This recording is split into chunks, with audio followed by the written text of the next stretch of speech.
자, 세 번째, 우리가 정의를 여러 가지로 한번 구분해서 봤고, 실질적 의미, 뭐 형식적 의미, 뭐 이런 등등으로 나누어서 봤고, 그 다음에 이제 목적까지도 한번 행정의 목적과 함께 그걸 스포츠라는 단어를 넣었을 때 어떻게 치환해서 스포츠 행정이 행정이라는 것에 적합한가를 행정의 목적 설명과 함께 했어요. 그 다음에 자, 그러면 과거와 다르게 사회가 발전함에 따라서 여러 가지가 변하는데, 그래서 현대 사회에서 행정의 특징은 조금 더 세밀하게 달라지는 모습들을 보이고 있다. 자, 현대 사회에서의 행정의 특징 정리하는 거 한번 볼게요. 현대의 행정은 복잡하고 다원화된 사회에 대응하기 위해 점점 전문화되고 있다. 이걸 스포츠 환경에 대입해서 봅시다. 어떤 게 설명이 될까? 어떻게 사례를 들어서 설명할 수 있을까? 현대사회가 복잡해지고 규모도 커지고 사람들의 역할과 기능도 다 달라지니까 점점점 전문화되고 있어. 어떤 모습에서 스포츠 행정에서 그런 모습을 찾을 수 있을까? 문화체육관광부가 혼자 일하지 않고 대한체육회라는 조직도 있고요. 대한체육회에서 다 하던 것을 스포츠 윤리센터가 만들어지고 인권센터가 만들어지고 또 반도핑센터도 존재하고 심지어 이제는 모두 있다고 스포츠 안전재단까지 만들어졌어. 전문성이 필요한 부분들은 조직의 독립성을 살리고 자율성을 살리면서 따로 떼어서 뭘 확보해주고 있어? 전문화된 걸 더 살려주고 있잖아. 현대사회의 행정의 특징에 현대사회에서 행정 특징과도 똑같이 스포츠 행정도 이렇게 특징을 가지고 변화하고 있다. 그 다음에 두 번째 한번 볼까요? 행정 서비스에 대한 국민의 요구가 다양해지고 높아짐에 따라서 행정의 역할과 책임이 더 확대되고 있다. 그래서 국민체육진흥공단이 하는 일이 점차 더 많아지고 있지. 과거에는 생활체육을 보급하고, 그러니까 전문체육에 국한되지 않고 생활체육을 하자라는 뜻에서 처음 만들어진 게 국민체육진흥공단인데, 지금은 국민체육진흥공단이 학교에 인조단지 깔아주고 학교에 웨이트 트레이닝 기기 넣어주고 그리고 경제적 취약계층한테 스포츠 바우처도 발급해주고 그러면서 역할과 책임이 늘어나고 있지. 그리고 그렇게 국민체육진흥공단이 모으고 있는 기금, 스포츠 토토, 경륜, 경정으로 번 돈을 가지고 전문 선수들이 국제대회에 가서 메달 따면 점수로 치환한 다음에 그걸 연금으로 돌려주고 있죠. 역할과 책임이 확대되고 있고, 그런 것을 서비스하는 행정기관들도 굉장히 전문화되고 많아지고 있다. 여러분들도 몰라서 그러지 잘 찾아보면 여러분들이 혜택을 받을 만한 곳들이, 프로그램들이 굉장히 많이 있습니다. 그럼 여기서 용어 하나 설명하고 가자. 자, 그래서 과거에는 행정의 주체 그러면 행정을 행하는 조직이나 사람, 그래서 정부밖에 없어. 정부, 행정의 주체 정부. 그리고 국민, 대중 또는 스포츠 행정에 치환하자면 체육인은 뭐냐? 이 행정 주체인 정부가 하는 일에 있어서 지원을 받거나 혜택을 받으니까 수혜자라고 불러요. 그 행정의 수혜자, 행정활동의 수혜자라고 불러요.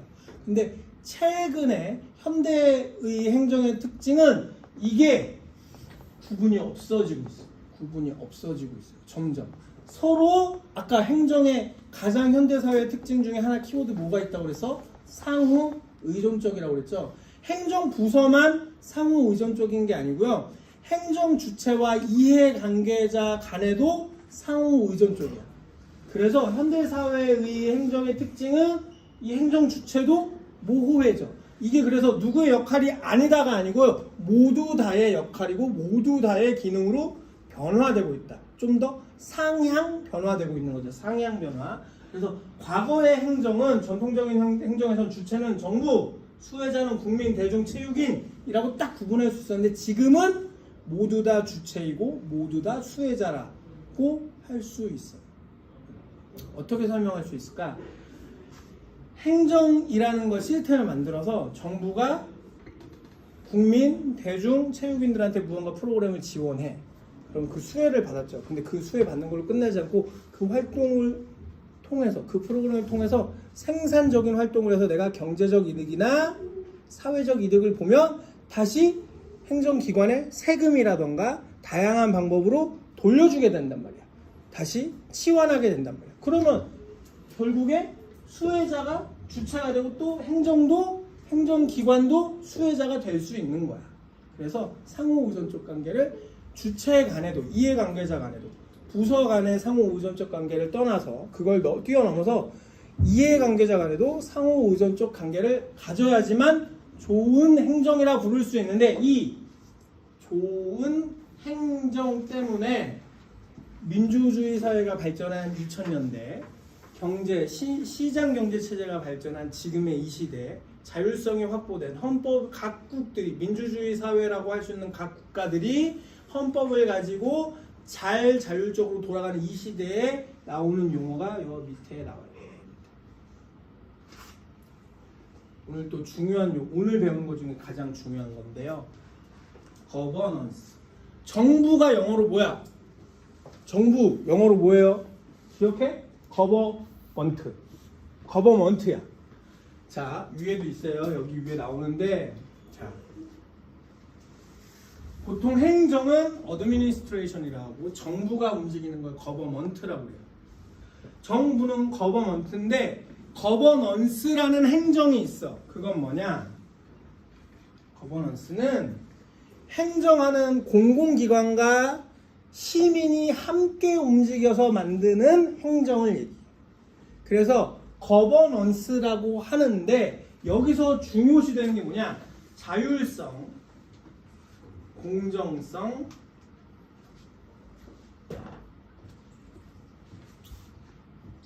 협업. 여기 아까 얘기했던 거랑 비슷하지 않아요? 그쵸?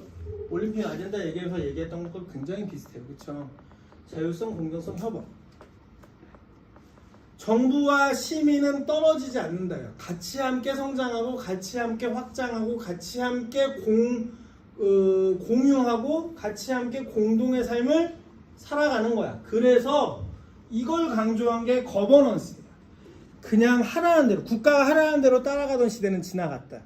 그걸로 설명하던 거버먼트가 아니고 시민과 국가가 함께 공존하고 공유하는 시대. 그래서 거버넌스가 강조되고 있어요. 지방자치단체가 행하는 지방자치제도 거버넌스의 일종이라 할 수 있어. 하지만 과거의 지방자치제는 단순하게 중앙집권의 권력을 지방으로 분산시킨 것밖에 되지 않아요. 하지만 지금의 지방자치제는 어떻게 흘러가고 있느냐? 시민과 소통하고 시민과 공유하고 시민과 함께 공존해서 같이 법을 만들고 같이 그 법을 활용하려고 그래. 그게 거버넌스예요. 그게 거버넌스예요. 근데 저 개념을 가져와서 만든 게 아까 얘기했던 2020 아젠다예요. 스포츠도 지속 가능하려면 저 거버넌스가 유행하듯이, 저 거버넌스 이론, 철학이 유행하듯이 스포츠도 그래야 돼. 그래서 처음에 스포츠 거버넌스라는 용어를 만들고 그 용어에 의해서 스포츠의 지속 가능성을 이해하기 시작해서 2020 아젠다가 만들어진 거예요. 자, 그래서 그러면 지금 여기서 얘기하는 거버넌스는 자율성, 공정성, 협업 이런 것들 얘기하잖아. 좋은 거야, 나쁜 거야? 좋은 거야, 나쁜 거야? 이게 좋은 거야, 나쁜 거야? 좋은 거잖아, 그쵸? 그래서 그냥 거버넌스라고 하지 않고 이 거버넌스 학문을 하고 있는, 거버넌스에 대해서 연구하는 학자들이 꼭 이렇게 말을 붙입니다. 굿 거버넌스. 굿 거버넌스. 그냥 거버넌스랑 좀 차이를 둬요. 뭐냐?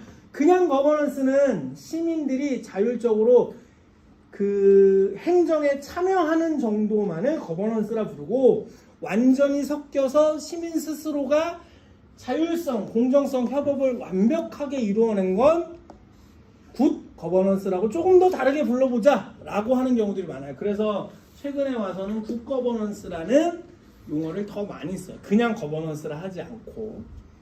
그래서 지방자치제는 그냥 행정일 뿐이야. 거버먼트일 뿐이야. 지방의 거버먼트. 근데 거기서 시민들의 참여 정도를 확장시킨 건 거버넌스. 근데 거기서 완벽하게 행정과 시민이 함께 공존하는 것, 공유하는 것은 굿 거버넌스라고 좀 더 표현을 디테일하게 하자라고 학자들끼리 그렇게 막 개념을 정의 내리기 시작했어요. 자, 그런 것들이 이제 스포츠로도 넘어온 건데, 그런 걸 토대로 현대 사회의 행정의 특징을 쭉 한번 살펴보면, 자, 전문화된다 설명했고, 역할과 책임이 확대된다고 설명했고, 정보통신 기술의 발달로 행정 업무의 전산화, 자동화가 이루어진다. 예전에 선생님 어렸을 때 같으면 선수 등록하려면 선생님이 신청서에다가 이름 쓰고 주소 쓰고 다 한 다음에 시도협회 갖다 줘. 시도협회가 또 정리해서 문서 만들어서 인쇄해가지고 종목협회 갖다 줘. 종목협회가 각 시도에서 다 들어온 거 모아다가 다시 대한체육회에 올려. 그게 보통 3주, 4주가 걸렸어요. 왜? 등기 우편으로 돌아다니던가 누군가 차로 갖다 줘야 될 거 아니야. 그렇지? 그래서 선수 등록하는데 그 정도였고, 시합할 때 접수 받는 것도 그렇게 오래 걸렸어. 그런데 지금은 다 대한체육회 전산망 들어가면 다 되죠. 여러분들 실적 증명 떼는 거 어렵지 않잖아 이제. 그쵸? 다 전산화 돼요. 자, 그런 현대사회는 통신기술의 발달로 행정 업무가 전산화, 자동화되고 있다. 그 다음에 자, 거버넌스랑 이어지는 얘기예요. 정보 공개, 시민 참여, 성과 관리 등의 제도가 확대되고 있다. 투명성, 책임성 강화를 위해서. 이게 그래서 지금의 행정은 거버넌트에 멈추면 안 된다. 어디로 이동해야 된다?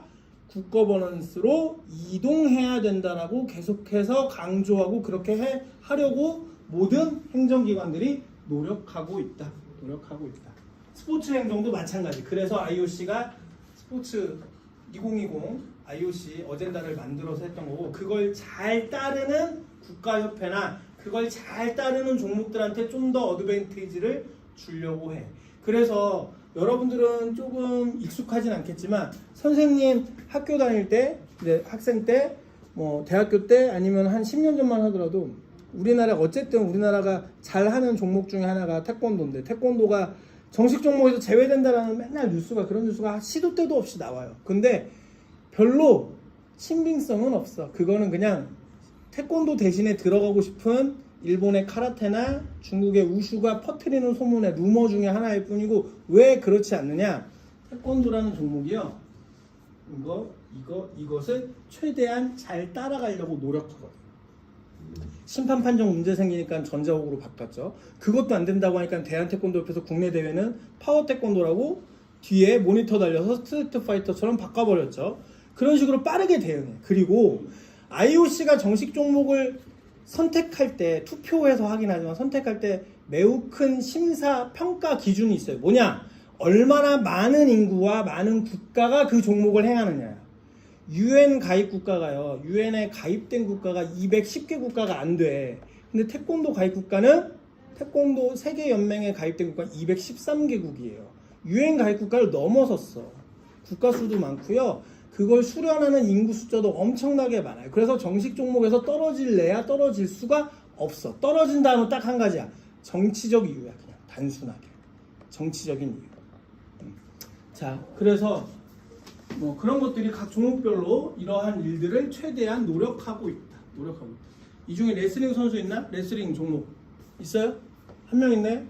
레슬링 종목이 한 10여 년 전에 없어질 뻔했어요. 정식 종목에서. 그 이유가 뭔 줄 알아요? 이것 때문에. 그때 당시 10여 년 전이니까 이제 2016년 리우 맞나요? 리우 올림픽을 앞두고 그 국제 레슬링 연맹 회장이 러시아 사람이었는데 자기 마음대로 대진표 조정하고 심판 바꾸고 막 그랬어요.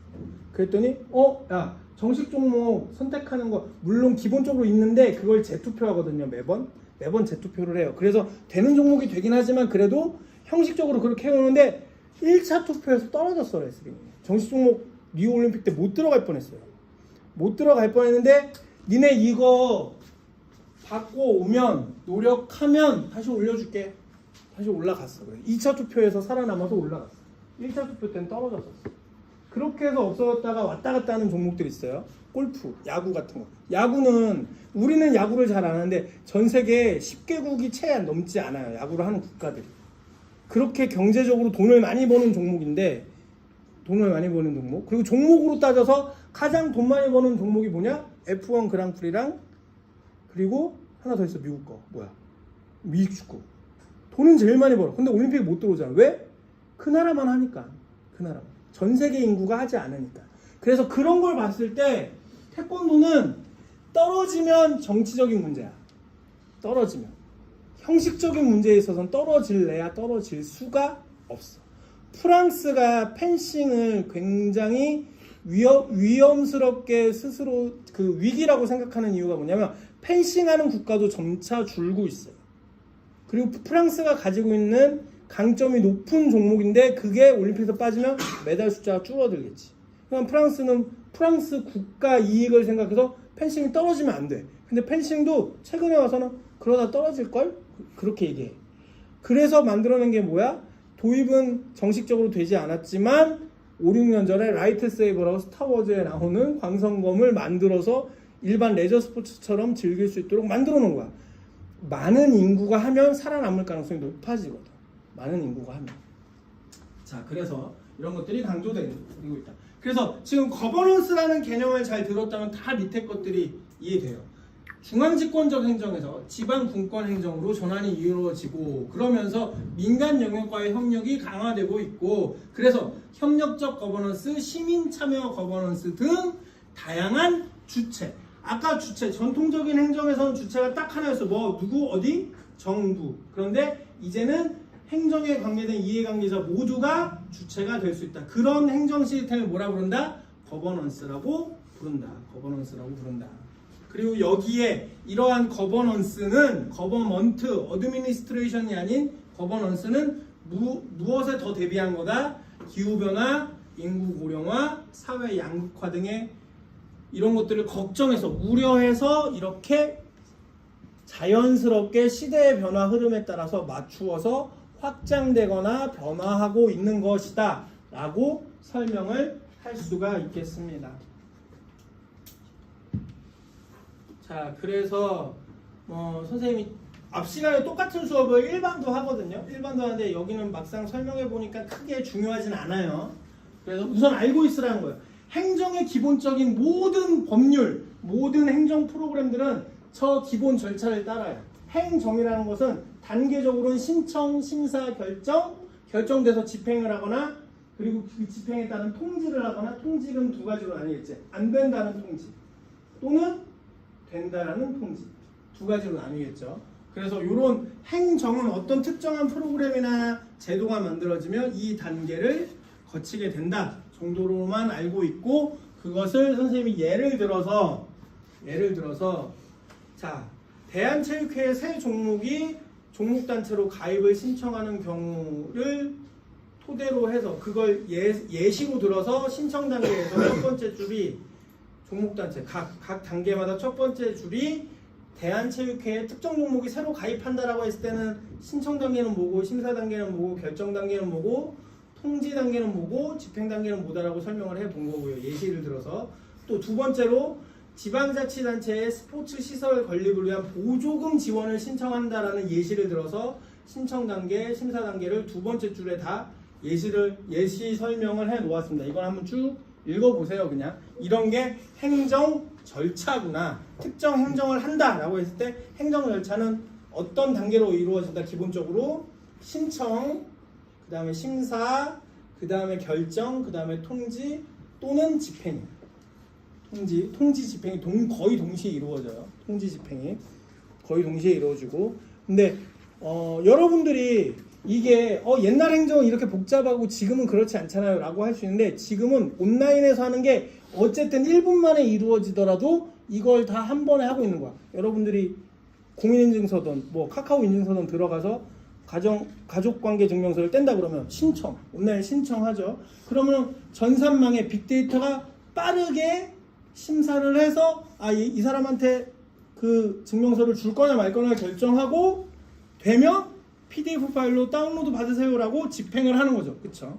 집행을 하는 거지. 그 단계를 반드시 모든 행정 절차 프로그램들은 저 단계에 의해서 시간의 차이와 장소의 차이만 있을 뿐이지 저 단계를 거친다 라고 기억을 하면 되겠습니다. 자, 그리고 기말고사 객관식 시험 볼 때 요 단어 행정, 어드미니스트레이션, 정부, 거버먼트, 그리고 현대사회에서 시민과 행정이 함께하는 공존하고 공유하기 위한 참여형 행정, 그래서 거버넌스, 요 영어 단어 쓰는 거 또는 맞추는 거 정도는 기말고사에 단답형 또는 객관형으로 나갈 테니까 반드시 정리해 두세요. 자, 그래서 거버넌스가 주목되고 있는 이유는 앞서 여기에 설명되어 있어요. 이 부분. 자, 다시 한번. 거버넌스가 중요시 되는 이유는 현대 사회에서 행정의 특징이 변했는데 그 특징을 잘 살펴보면 거버넌스로 변화되고 있는 이유를 찾을 수 있다. 뭐냐?